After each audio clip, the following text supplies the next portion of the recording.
E aí galera, tudo bem com vocês? Vamos aí para mais um giro de notícias sobre o Cruzeiro, com questões importantes que têm movimentado o ambiente do nosso clube. Eu peço desculpas pela voz, tô meio fudido aí de gripe, mas vamos lá que vai dar tudo certo. Meu nome é Emerson Araújo, esse é o canal 6x1 e desde o início eu peço para você deixar o like no vídeo, se inscrever no canal caso ainda não seja inscrito e usar os comentários para deixar a sua opinião sobre cada um dos assuntos que vamos abordar. O primeiro deles é a respeito do atacante paraguaio Ángel Romero, que está em fim de contrato com o Corinthians. Houve a especulação há alguns dias aí de que ele poderia ser reforço do Cruzeiro. Segundo o Samuel Venâncio da Itatiaia, que hoje é a melhor fonte que a gente tem de notícias sobre o nosso clube, o atleta até foi oferecido ao Cruzeiro, mas o clube não tem interesse na sua contratação, não abriu negociações com ele, então Ángel Romero provavelmente não será atleta do Cruzeiro e convenhamos que nem faria muito sentido, especialmente o alto salário do jogador e o fato de que tecnicamente ele não seria alguém a resolver os problemas do nosso Cruzeiro hoje.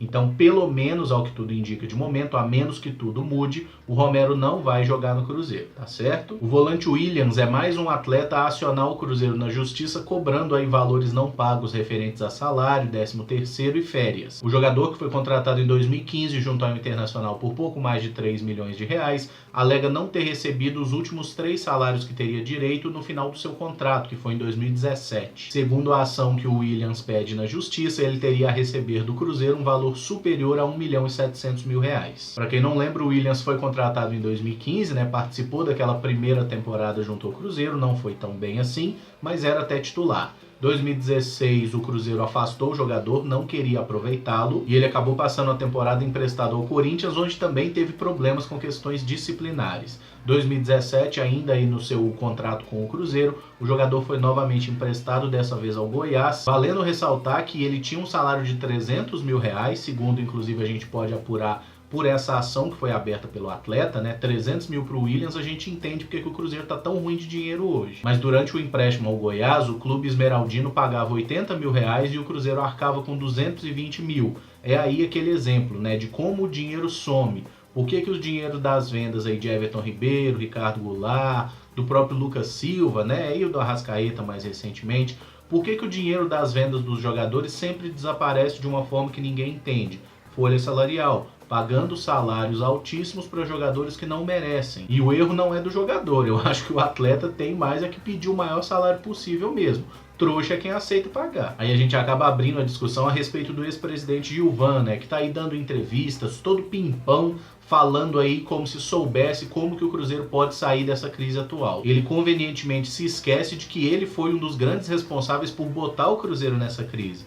Tanto o Gilvan quanto o Perrella e o Wagner Pires agora fudendo o bagulho mais ainda. Em que se pese o fato aí de, com relação ao Gilvan, a gente não ter nenhuma acusação de corrupção, de que ele tenha feito alguma irregularidade, a gente pode constatar facilmente que a gestão dele foi ruim e marcada por incompetência. Foram diversos erros administrativos, contratações muito mal feitas, salários absurdos a jogadores que não os mereciam. Enfim, o Gilvan de Pinho Tavares está longe de ser alguém que deve ser ouvido ou que mereça ter a sua palavra considerada nessa crise do Cruzeiro, porque ele é um dos grandes causadores dela. Veio à tona recentemente que uma empresa está cobrando do Cruzeiro um valor na justiça referente a uma viagem que aconteceu em 2017, que uma empresa pagou um valor de 30 mil euros, que seria relacionados aos custos da viagem de um time sub-18 do Cruzeiro, que foi disputar um campeonato na Europa. A grande questão é, essa empresa teria feito a negociação, pagou os 30 mil euros para o Cruzeiro ir para a competição e assinou um contrato com o clube em que qualquer jogador dessa viagem que tivesse aí uma negociação até agosto de 2018, essa empresa receberia um valor de 20% sobre o negócio.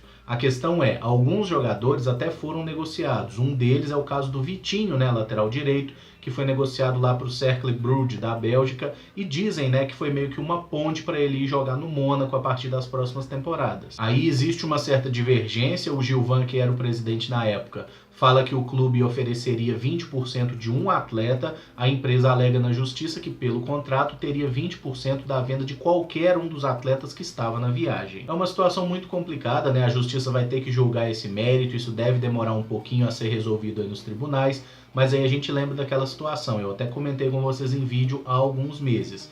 A partir do momento que o Cruzeiro entrou nessa situação, né, de todo dia pipocando nova coisa, nova denúncia e tudo mais, o clube para de ser respeitado, gente. Isso do ponto de vista público, do ponto de vista político, e aí a todo momento vai surgir alguém tentando tirar uma beiradinha do Cruzeiro, e é isso que está acontecendo agora.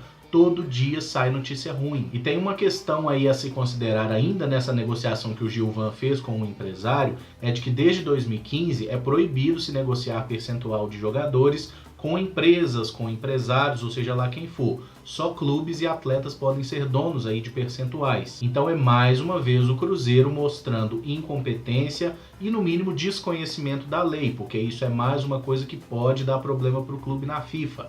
Mais uma, para falar que o Gilvan não apareceu só fazendo merda nesses últimos dias, ele pelo menos fez uma coisa boa. Ele é um dos conselheiros do clube que assina, né, com aquela ação na justiça pedindo o afastamento do Itair Machado, porque ele teria sido contratado de forma irregular, descumprindo inclusive o estatuto do clube, visto que o Itair Machado é réu e tem diversos processos trabalhistas aí, sendo inclusive já condenado em alguns deles. Então, de acordo com as regras do Cruzeiro, o Itair não poderia nem ter sequer assumido um cargo no clube, coisa que infelizmente aconteceu e a gente está vendo o desastre que virou. O departamento de comunicação do Cruzeiro também tem se mostrado no mínimo inocente nesse momento, já que publicou aí nas redes sociais do clube essa semana a iniciativa chamada de Banco de Ideias, em que pede basicamente para que os torcedores deixem sugestões para o departamento de marketing do clube. As respostas da torcida foram sensacionais, né? A maioria delas pedindo a saída da diretoria, com aquele carinho, com aquela simpatia que as pessoas normalmente se manifestam nas redes sociais. Então, nesse mar de lama que a gente está vivendo aí, eu convido vocês a todos irem nas redes sociais do Cruzeiro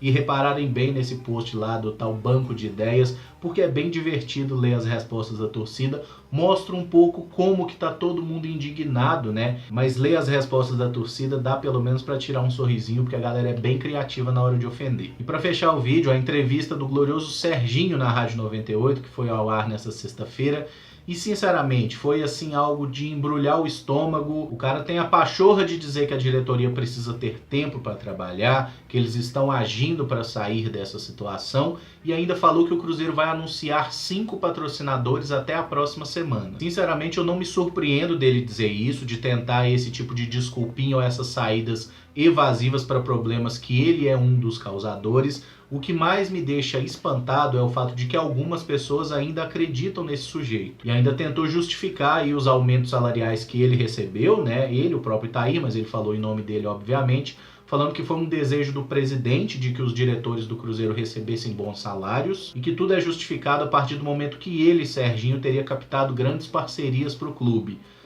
Não dá, caras. Eu vou tentar não entrar no mérito do fato de que o Serginho simplesmente não sabe conversar, é um cara que não tem capacidade de argumentação, de discussão, é sinceramente uma vergonha ver esse camarada falando em nome do clube, e também vale ressaltar, né, qual o histórico que ele tinha para se posicionar no Cruzeiro como um administrador do clube, como acabou acontecendo, né? Qual o currículo dele, o que justifica ele ocupar essa posição de destaque. Quando essa diretoria assumiu, ela chegou com vários profissionais do mercado, pessoas qualificadas que tinham aí uma experiência, né, de sucesso, de gestão, e logo todos eles pediram conta. A ressaltar o fato do Marco Antônio Lage, que foi o último a pedir conta, né, que saiu no final do ano passado, e fez até uma carta dizendo que o Cruzeiro vivia a maior crise da história. Não sei se vocês lembram disso. Aí a pergunta que eu faço para vocês é se tem limite ou não para cara de pau. Até quando Serginho, Itair e Wagner vão seguir tentando mentir para a torcida e achando que a gente é tão otário assim? Eu sinceramente estou bem desanimado, porque a cada dia que a gente abre o noticiário para ler as coisas do Cruzeiro, é só pedrada diferente, cara. É só coisa que desanima, é só ver os caras tentando manobrinha política para seguir um pouquinho mais no governo. É fato, gente, esses caras não têm a menor condição de seguir. Usando até um termo da política, eles não têm governabilidade. Ninguém respeita Wagner, Itair, Serginho, acabou. Nós não respeitamos, os atletas não respeitam, o Mano Menezes não respeita. E vocês acham que CBF, que Conmebol, que Superior Tribunal de Justiça Desportiva, vocês acham que o Cruzeiro tá com moral em qualquer lugar enquanto esses caras mandarem no Cruzeiro? E daqui a pouco a gente vai ter um jogo aí contra o River Plate, né? Oitavas de final de Libertadores. Eu vou ficar muito surpreso se o Cruzeiro não for absurdamente operado pelas arbitragens desses jogos. da mesma forma que já foi ano passado pelo Boca. Pelo Boca não, né? Pela arbitragem em jogos do Boca, porque a gente não pode imputar a culpa a outro clube, a gente tem que entender que é uma situação política, mas se o juiz rouba, o maior culpado é o juiz, é a federação e tudo mais, a gente não pode responsabilizar o outro clube. Agora, que moral que o Cruzeiro tem para chegar na Conmebol e cobrar alguma coisa? Que moral que o Cruzeiro tem para peitar alguém na CBF? Vocês acham que o Cruzeiro vai ganhar qualquer ação na justiça, na FIFA? O Cruzeiro deve todo mundo, os caras são aí de uma forma, não confessa, né, mas tudo indica de que os caras são de fato corruptos, tem acusação de todo tipo, ninguém respeita, é sinceramente impossível que esse trio siga à frente do Cruzeiro e eu não sei o que é que tem que fazer para tirar esses caras. E só mais um detalhe, né, a gente teve aí um episódio recente do Thiago Neves dedicando um gol ao Itair Machado, que foi marcado naquele jogo contra o São Paulo e tudo mais. A partir do momento que o Cruzeiro está atrasando salário, vocês acham que algum jogador, não só o Thiago Neves, mas qualquer jogador, vai fazer gol e dedicar para dirigente? Vocês acham que se porventura o Cruzeiro não conseguir bons resultados nesses próximos jogos, Itair Machado, Wagner Pires e Serginho vão chegar no vestiário, dar bronca no elenco, e esses caras vão reagir como? Eles vão achar uma boa? Vocês acham que o Henrique vai virar lá do lado do Itair e falar, é isso mesmo, Itair, a culpa é nossa, igual aconteceu naquela entrevista? Acabou, gente. O Cruzeiro se tornou uma estrutura completamente fraturada. Não tem mais ninguém com poder de cobrança. E aí eu acho até que o Mano Menezes acaba sendo, de uma forma torta, a última esperança do Cruzeiro. E eu explico, porque ontem eu fiz um vídeo extremamente crítico ao Mano, a falta de reformulação no elenco e tudo mais. Mas nesse momento eu acho que se tem alguém com capacidade de cobrar jogadores, orientar jogadores, é o Mano Menezes. Porque por todos os defeitos que ele tenha, ele sempre foi um cara conhecido por gerir muito bem os grupos. E não me parece ser diferente no Cruzeiro atualmente. As coisas não estão dando certo, mas eu realmente não acho que o problema do Mano seja ter perdido o elenco ou não ter a mão para lidar com os jogadores. Eu acho que a gente tem alguns problemas dentro de campo, o Mano tem algumas culpas também, né, na insistência em algumas peças, mas enquanto a gestão do clube, quem está na parte mais alta, ninguém respeitar, sinceramente a nossa situação vai ficar muito complicada e eu temo muito pelo futuro do Cruzeiro. Tomara que eu esteja errado, a gente já volte aí na Copa do Brasil eliminando o Atlético, já passe pelo River, arranque no Campeonato Brasileiro, ganhe aí 30 jogos seguidos, tomara. Mas independente de tudo isso, se o Cruzeiro ganhar todos os títulos dessa temporada, ainda assim é inadmissível que Itair Machado, Wagner Pires de Sá e Sérgio Nonato sigam ditando as regras no Cruzeiro. Bom, galera, esse vídeo fica por aqui. Se gostou, deixa o like, se inscreve no canal caso ainda não seja inscrito, usa os comentários para deixar as suas opiniões sobre cada um dos temas e, de preferência, deixem também receitas caseiras para curar a gripe e especialmente a dor de garganta, beleza? Muito obrigado por acompanhar, um abraço e até o próximo vídeo. Valeu!